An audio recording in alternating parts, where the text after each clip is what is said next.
Good morning mga kaprutas, Jong Flores, your fruit explorer. Welcome to Don Carlos Bukidnon and welcome to our farm. Today po ay ipapakita namin sa inyo isa sa pinakasikat at kinababaliwang variety ng durian ngayon.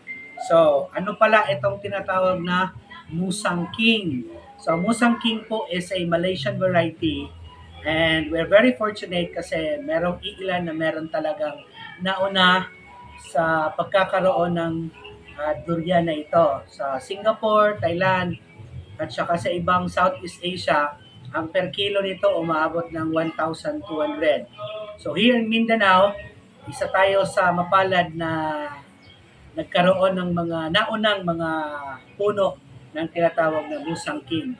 So ganito po ang aktual na pagbukas at loob ng Musang King. So, gaya ng ibang durian, gamit ka lang ng mga ganitong klaseng pangbukas. Ayan po. Ayan. So, ayan po. Isa sa pinaka-indicator na kaibahan ng Musang King ay yung presence ng star. Ayan po. Bira o yung durian na talagang ganito yung parang line niya. So, indicator yan na Musang King talaga ito. So, buksan natin.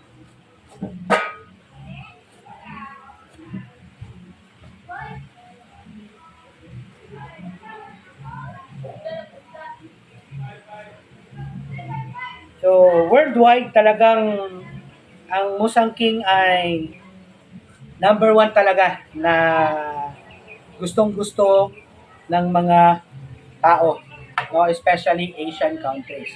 So ganito po ang pagbukas ng Musang King. Ayan po. Ganyan po kaganda ang kanyang loob. Oh my God. Ganyan po kaganda ang kanyang laman.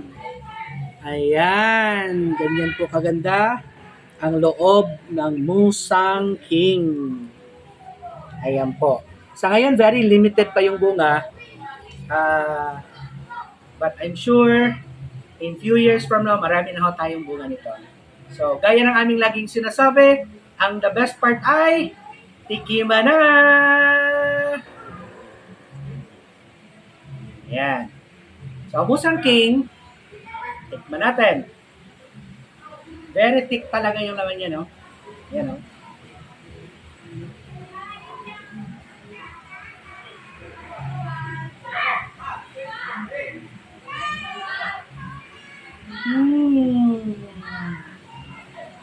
Wow!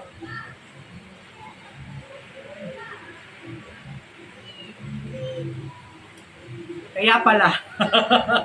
Kaya pala ganito kamahal ang durian na ito. Mas masarap siya sa puyat, pero may hint siya ng aronsilyo, may konting pait. Yung texture niya, ano siya, hindi siya ganun kalambot, pareho ng ibang durian. So, paano ko ba i-explain ito? Basta na masarap po ang durian. Kakaiba talaga ang lasa niya. So, thank you for watching.